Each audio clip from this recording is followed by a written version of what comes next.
Hello everyone, I am today looking at Soul Calibur 2, specifically the Nintendo GameCube version. Wow, what can I say about this game? This is one of my favorite fighting games of all time, even in the Soul Calibur series. There's something about it that is just really... I don't know, just amazing. Like, first of all, the opening cutscene to this game is insanely hype. It is stupidly hype. It is so hype, it defies all logic. Like, the music, the presentation, the the setup for the game. What I really don't enjoy about a lot of fighting games is that they'll have a series or a cast of characters that are just literal, like, whoever's or whatever's. However, in this game, it takes place in a distinct time period in the late 15 and 1600s during the Age of Exploration. So you have all these different cultures and all these different sort of, move styles, and all of these different kinds of weapon styles from different parts of the globe before they came into contact. So you have everything from samurai to ninja to European, fighting styles and other things like that. And of course, the big thing that, of course, everyone played this game for was that Link is in it, and that was the coolest thing. And specifically, Ocarina Link in a time when, the latest Link was Wind Waker Link, and people kind of were conflicted on that kind of character.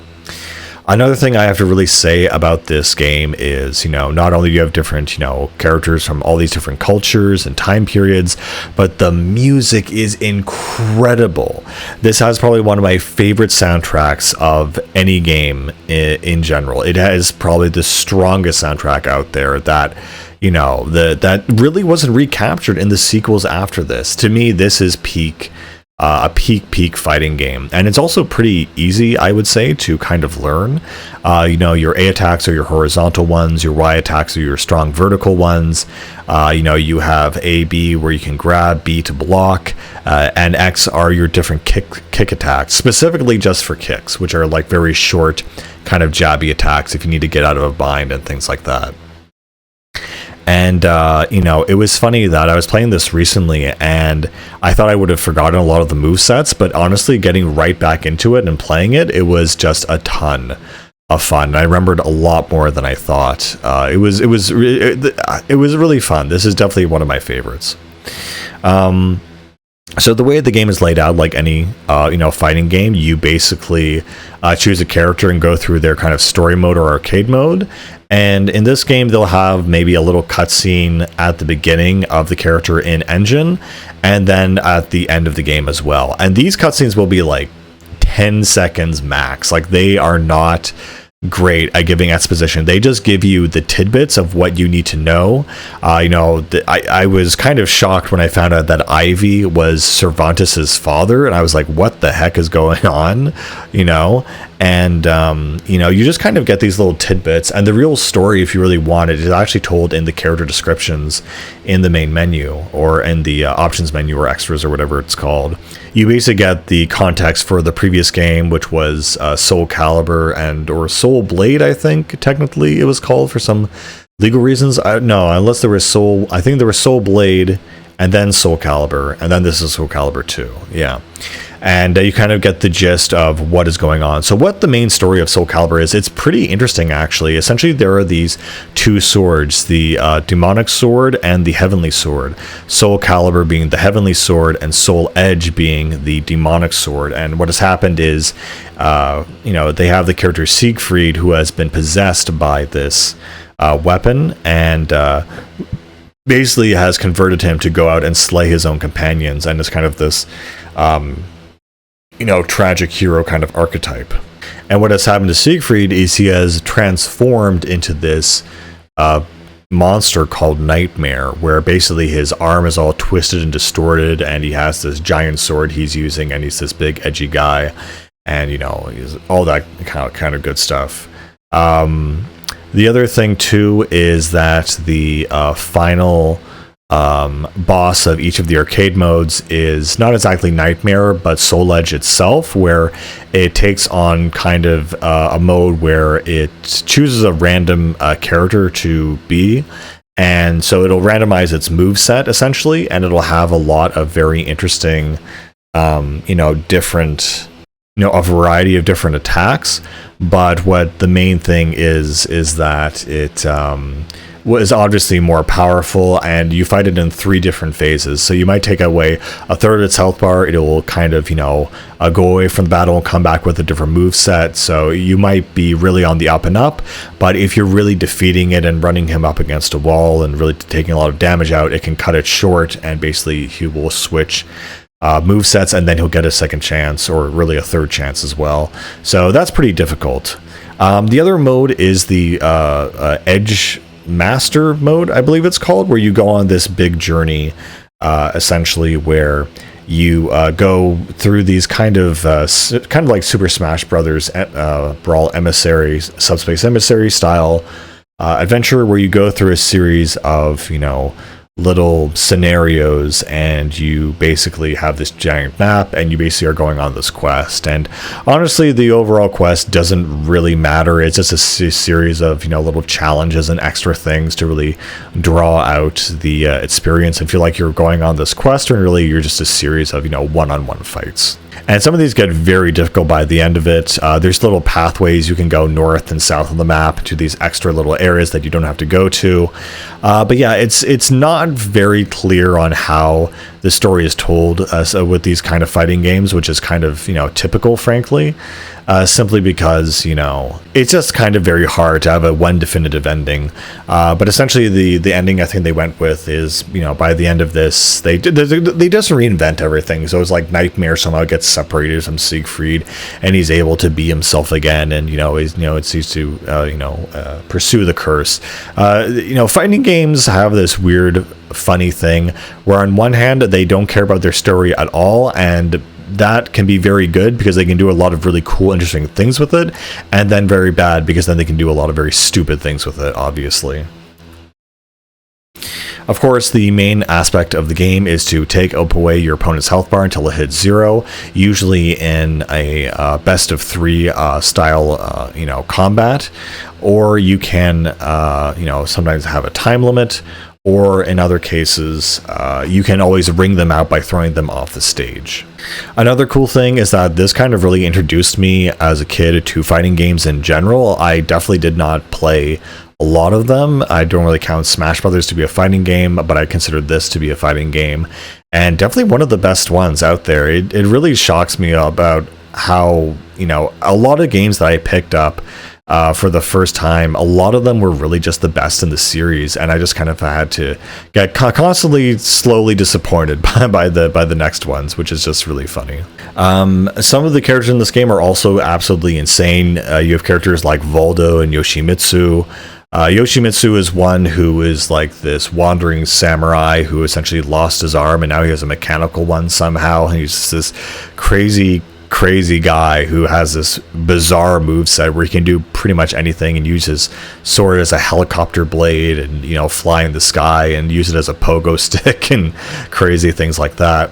You also have characters like Voldo, who are just really weird, really crazy, strange guy that he's like literally in BDSM gear, and he hisses at you and has no dialogue, and apparently he is like an Italian like merchant guardsman or something, like just this crazy thing. And well, officially I believe he's a mummy officially.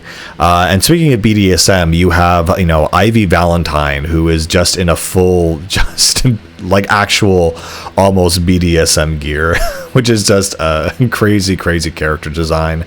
It's funny though, because her alt costume is this completely covered up admiral's uniform, so you have like the extremes of both worlds, I guess, and a lot of these different characters. I think one character in this game that did not make a return in any of the other games was Necrid. I just thought Necrid was such a cool character. He's this like half synthetic, half biological creation.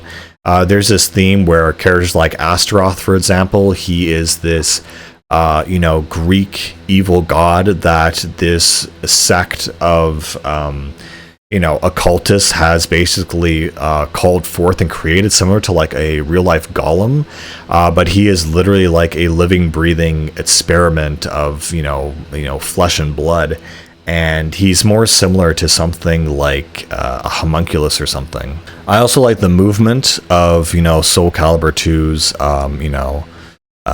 just its movement, its fighting style. I think it doesn't need to be improved, and I feel like the sequels to this game really didn't actually do it justice or made it any better. I think they actually deprived it, where I think they literally got it perfect at number 2, and I feel there's so many things aesthetically, music, level design, everything about this game is just almost perfect and amazing, and I love that fact. Another thing, speaking of aesthetics, is when you usually beat one of the campaigns, you will always get this really cool, you only get 2 illustrations, and they're all black and white, which is really, really cool to me. And they always have like a certain theme. You might have a hero's theme, a demon theme, neutral theme, honor theme, and you'll just have music with this beautiful illustration and a little bit of text. And I've never felt so impacted by so little in a game, where you don't even get like a cutscene like in most other fighting games. You get like this I don't know how to even describe it. You get just literally a picture and some music and some text, and that to me has had more impact than any fighting game I've ever played. I don't know why, but it is so interesting and iconic, and it feels like a real piece of art in that moment. And the illustrations are absolutely just really beautiful. There are some kind of, I'm not sure what you call them, sub-characters or something. Technically, Necrid was one of these, where he was a combination, I think, Young Sung and some other character. You also have, the Assassin, Berserker, and I forget the other guy. And these are kind of like extra characters that really have no identities. They're just literally generic kind of enemies that you place into the game, but they're combinations of, like, for example, Astaroth and probably I'm not sure who else. So they're kind of like these weird kind of one-off experimental characters that were combination of different movesets rather than a whole new moveset. Of course, another cool thing is that when you grab an enemy, the grab will also depend on where you do grab them. If you grab them from the side or the back, you'll do a special animation, and it is just really cool to see those extra special little things.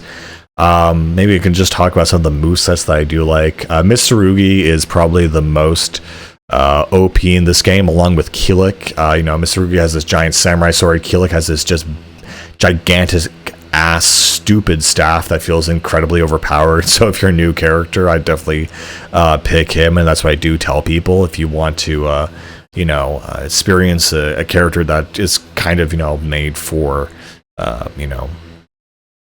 easier players, that's the one I would choose. Each character also has a different kind of charge attack. Usually when it happens, they'll have this blue or yellow fire, and if it's red fire, it's a very serious attack. Taki is a fun moveset to have because she can kind of teleport all over the place, super acrobatic. She can basically hit the enemy with her things and be highly mobile, kind of hit you and get out of there, as a ninja is really supposed to do. Nightmare, he can basically just, pulverize the enemy. He has just a immense range, and he's slow. That's his only issue. He can be very slow, but of course he has his kicks and his punches, and how you deal with him is a lot of fun. I think the way it worked is he pressed A and Y together. That would do his combo attack, and then he would rest his sword on the ground, and then starting from the ground position, it would basically signify what weapon or what attack you did after that would signify how he took his sword from that ground position. It would do a different thing every time. I mentioned Yoshimitsu a little bit.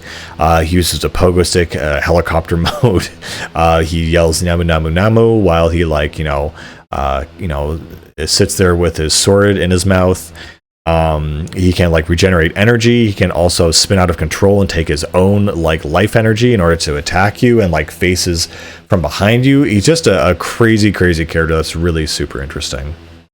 Link, of course, has his special kind of gimmick is that he has all of his items. So he has his bow and arrow, his bomb, and his boomerang, which will depend on which weapon you use, or which A and Y direction you use. It'll have a different thing on it. You have characters like Mitsurugi who very much use kicking as much as his sword, and so I find that to be a pretty interesting moveset. Ivy Valentine, she has this weird sword that disassembles into different pieces, and she can use it in really interesting ways. I find she's a very difficult character to kind of figure out because there are a lot of things that you think would work and they're just not intuitive. You have Raphael, the rapier, who essentially you just have to tap forward Y with him and just win the fight. Honestly, it's the most annoying character out there. You also have Maxi with the nunchucks, and Maxi's always going to bring the fire. Oh my god, Maxi. He is a very fun character to play as because he's very unpredictable, and he's always yelling like woo woo woo, and you just don't know what he's going to do. Whenever I play Maxi, I'll like either win very hard or lose very hard, and I'll have no idea how or why what I'm doing. I also have Zhang Hua, who uses a Chinese sword fighting style. She's a lot of fun. Also, I really like her red outfit in this game. It's something that I didn't see ever return. She usually is depicted in blues and stuff like that. But I think it's really cool, that design, and her fighting style is pretty unique for that character. Even though she's a generic sword user, it's almost like she's dancing with her sword, which I find really, really interesting, really cool. That it's more performative and ceremonial as it is offensive and weapon-based. Then, of course, you have Valdo, who has this weird...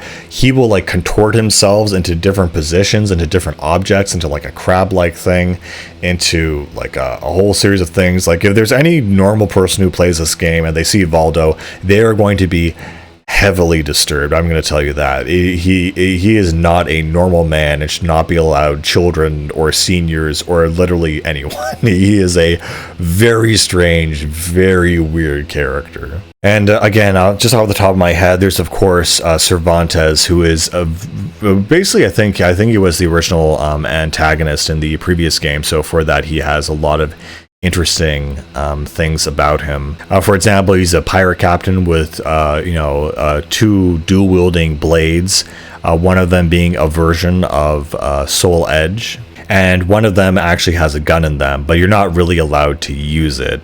And not until the later games, honestly, when they have finals and finishers and stuff like that. Yeah, this game doesn't have that in there. Another option you do have, that's the closest thing to that, is you can press the Z button to basically power up. And so it's kind of almost like a taunt, but you also get a little bit of a power boost for your next attack, which is kind of cool. But obviously you need to be out of range and safe to use it. Another funny thing that I really enjoyed that they remove from future titles is that when you enter the match, it will show the two characters, face each other, and then if you pressed A or X or Y or even R, they would say a different line, and you can get some really unique dialogue you've actually rarely heard from the characters and play them. Speaking of dialogue, there's also this kind of demo mode where not only is it giving you the history of this character and what their deal is, you also have the ability to say certain lines from the game. And so, I think I remember playing, with Astaroth and getting to say worms and bastard over and over again while some lady was in the room. And I found that to be super funny.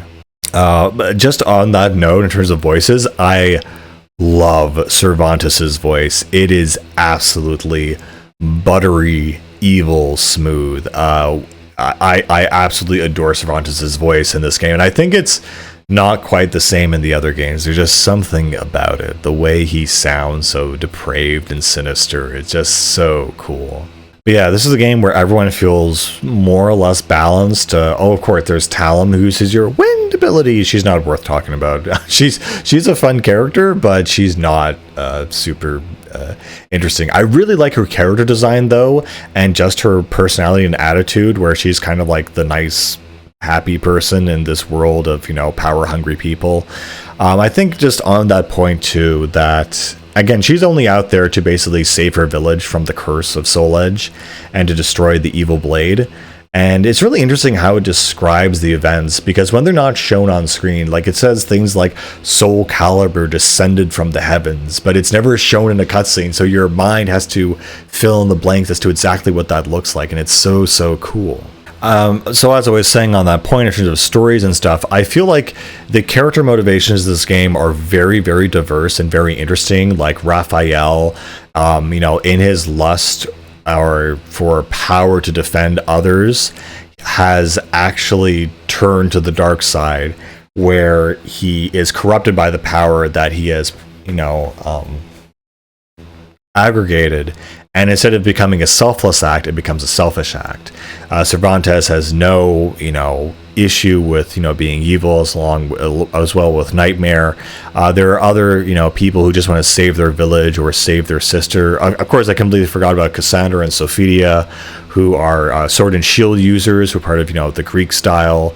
So yeah, you have Greek, English, Spanish, Japanese, Chinese, Korean, I guess technically German, even though Siegfried is Nightmare, Southeast Asian for Talum.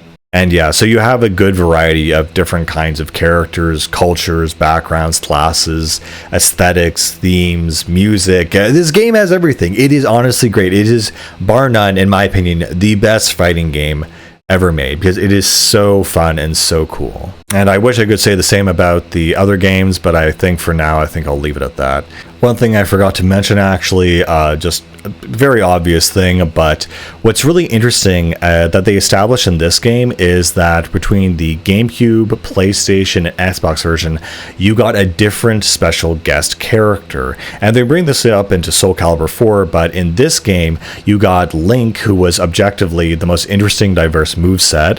For PlayStation, you got Hayachi from the Tekken series, and for Xbox, it was actually Spawn, weirdly, shockingly enough, who was from the famous, I guess, comic book series in the 90s, and he was a weird decision, and honestly, a very interesting addition to the entire thing. I don't really know what else to kind of make of that. And I've heard from other people, and I've played it a little bit myself, that their movesets aren't as interesting and as diverse as Link's, and so that's kind of like the definitive version of this game, apparently. Also, another thing I forgot, I need to mention this because it's so funny, and I wish more games did this, but there's also, in the Weapon Master mode, you get a series of different weapons you can equip, and it's called, extra mode, and you have extra verses, where instead of just using the normal weapon, you can equip a different weapon that might give you a weird edge or something. What I love about this, though, is that the very last weapon you get for a lot of the characters is a joke weapon. So Link has his fairy net. Nightmare gets a boat oar to use. Some people get just, like fake plastic toys to use. I love the fact that there's that sense of humor and levity in like a very serious game like this, where you get an absolute like joke weapon that is not supposed to be used at all, and it puts you at a huge handicap. So if someone ever beats you with it, it's a huge embarrassment, I guess. But anyway, I just wanted to say that fact. But yeah, this is one of my favorite fighting games. Music, gameplay wise, it's wonderful. It's great. And that's it. See you guys later.